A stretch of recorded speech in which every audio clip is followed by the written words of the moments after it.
The essence of coaching is this understanding the skills you have and the drive and values you have, and then aligning those with the job you're doing. Welcome to the Talent Experience podcast. Listen to the latest trends, challenges, and opportunities that shape the future of work.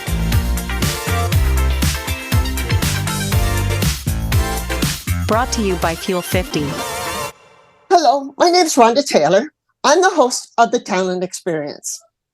And today on the Talent Experience, we have a good friend of mine, a partner of mine at work, and someone with an incredible depth of knowledge in the coaching space. And today I would like to welcome Hannah Nash from 1080. Hannah, can you introduce yourself for us? Of course. Thank you, Rhonda. That's very kind of you. We've worked together for a long time now, esteemed colleague. So I am Hannah Nash and I'm a career coach for 1080. I would consider myself now a career management expert, and I've been coaching in the space now for about 12 years. I started out my early career working with vulnerable adults to secure employment.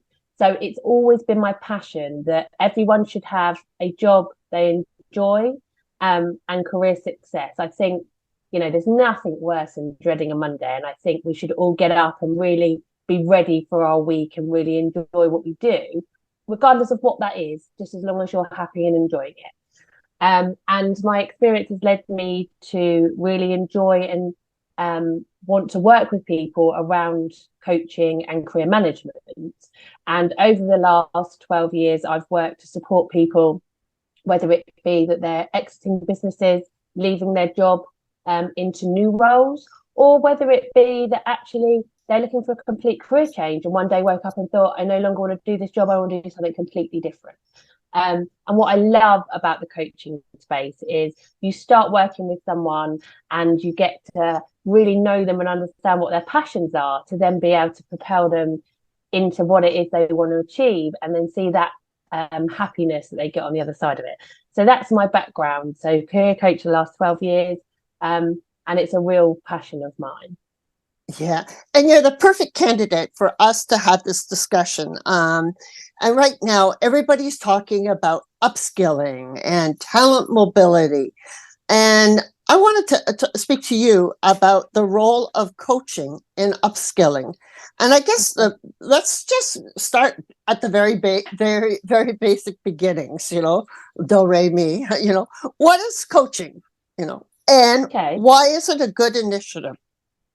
It's a really good question. So, and especially with this idea of reskilling, moving, this career mobility, the essence of coaching is this understanding the skills you have and the drive and values you have, and then aligning those with the job you're doing. So it's that piece around working with a coach who understands you and what drives you, to then propel you to be able to do different roles and really harness those skills and actually nail down into that and say, these are the skills I have and I'm using, and these are the skills I really want to learn and develop. And I think what the coaching is this almost like a sounding board that an independent can offer you. We really are that person that you come to and say, these are the things I think I'm good at. And the coach can say, absolutely, let's talk through why, how that is, and actually how we're going to nail down into that more. And one of the things I would say coaching over the years is it's really important, this knowing how and knowing why we do what we do. How, what skills is it you've got? What is it that drives you? What is it that gets you out of bed in the morning? And the knowing why, it's that real nail down into yourself. And that is what propels us really to be able to do what we do. And I do think that coaching gives people that objectivity to understand that and have that sounding board. So that's what coaching is. It really is that, understanding yourself and having that person to coach you through that. And in terms of, why we do it, it's that piece around, it's really important as to where I am right now, and this is where I'm going to get to, and using that person to help you understand your skills and push you there. Did that answer your You know, question, Rhonda? yeah, you sure did, Hannah, and it made me think of something else. In today's world, I grew up in the world of LMS, and oh my God, sitting down and reading screens and screens and screens of information. But now there's learning by doing gigs. There's learning by doing mentoring. There's learning by having a coach. Can you share with me the 3 types of different learning that goes on, and what's the difference in the learning process between mentoring, coaching, and gigs? Okay, it's a really good question. I'm not always sure they are completely different. What I would say is, so if you are sitting down to learn and understand and develop a skill using an LMS, for example, or a workshop or a webinar, it's very much that tell and sell. So you're sat down, you're using the resource, you're really nailing down into that, and it's giving you certain skills. So what I would say is it's very much practical. You learn that, you take it away. But actually the idea is then you've got to go and use it to embed it, because actually it's a scene learning, I would call it. The next element around the gigs. Now, this is a really interesting learning. So this is around learning on the job as you go. So this is upskilling live. You know, fundamentally, you put yourself forward for a project or a gig. And actually, what you're doing is, while you are doing that, you are acquiring new skills that you're then seeing yourself develop that will help you to progress yourself and your career going forward. But they're not things that people are telling you. You're literally learning as you go. So it may be that you're involved in a completely new exercise that allows you to develop that skill. And then the final element around mentoring, I think there's two stages to this, actually, Rhonda. I think there's a bit around working with someone with experience to help you learn from what they've experienced. So you're learning from them to develop skills and taking ideas of how you might go back to your current role and develop those skills and get involved in different practices to do that. But the other thing is, I think it's about developing your network. So I think having a mentor and a coach gives you exposure to other people in other areas, because it develops our network. So you're not just developing your skill, you're also getting transparency of other people who are in those industries or those sectors or those roles that actually can then understand what you're trying to achieve. And what we know is that when our network knows what we're trying to achieve, they'll quite often will put us forward or make suggestions for us and introduce us to their network. So I think the learning there is you're learning from other people's experience, but you're also learning how to widen your network so they can help you be more successful. So I think those 3 different types of approach to learning incorporated with coaching can really help you. And I think quite often a coach will help you identify the kind of learning you need in order to take that development. Right. That was a great explanation, because we're asked that all the time. What are the benefits of it? And I guess, Hannah, you are really well respected in the coaching space. I know you're working with the United Nations. So I'm going to ask, when is the right time for a company to reach out and bring in a coaching program? Oh, that's a really good one. So there's various of different times, I would say. But my experience, the first piece is around those first 90 days.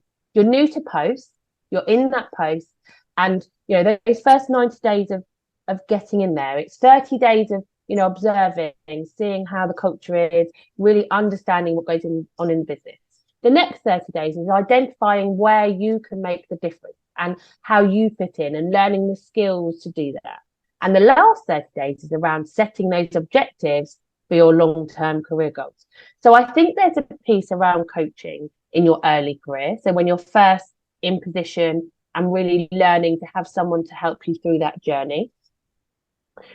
I think there's real value in having coaching with someone who is maybe new to being a manager or new to an area of the business, because I think there's a piece around that you can actually have a sounding board for all the things you want to do and understanding other people's objectives and how you develop your role at the same time of developing others. And I think a coach can really give you that objectivity that you need to help you do that. So I think there's real value in having coaching there. But if I'm truthful, and I mean, I am a bit biased, but I do think that even if, whether it be a mentor or a coach or a friend, you should have a touch point for your own career. Now, I'm going to liken your career management to going on holiday. You would never wake up in the morning, run out the door, chuck a load of clothes in a suitcase, and then go to the airport and jump on a plane and then get on holiday and think, God, it's a bit cold, it's a bit wet, I've got no money. Because actually, we often spend months planning a holiday that's only 2 weeks, and we get back on holiday, we've completely forgotten about it. So why would you do that for your career? So I'm an advocate for you should have coaching at different stages in your career, because actually it's all about having a plan, because ultimately you don't want to spend 45 years in a job and get to the end of it and think that wasn't where I wanted to be. So I think there's real value at different stages in your career to get a coach or get a mentor to really help you progress and see that you're achieving what you set out to achieve, and you've got objectives for that. So that's why I tell you, and for the business, coaching is very beneficial. What we know about coaching is if you harness your capability, your ROI will increase. And, there's a real need for that in people. If we can invest in them now, actually, the return on investment is massive for a company. Have you witnessed any statistics at all on, you have a group in and you're coaching with them? What is the fall off rate? That would be interesting, because I know in the past systems there was always a significant fall off rate. Have you witnessed that, any type of data that? So I would say drop off rate for a coaching program would be no less than 97%. And the reason I say that is because if you are working someone who is working to help you, you stay invested. So coaching along with technology can be really, really beneficial, because what you're doing is using the technology to identify things you know about yourself and what's important and what drives you, and using the coach to embed that and keep bringing you back to that support. And what we do know is, coaching programs, it's very, very rare that you get disengagement, unless people leave businesses, and it could be, I'm not going to lie, that you might start a coaching program and realize that job's not for you. But that's a rarity. And I think actually, if you do have those people, you probably do want them to move on anyway, because they're not invested in your business. But we know uptake for coaching, that coach is there to support you, to talk about you and to help you develop yourself.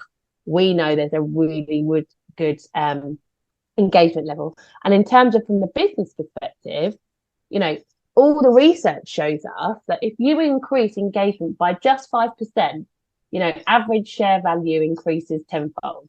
So we know if you invest in your people and you care, develop and stretch them, you will get that return on investment back.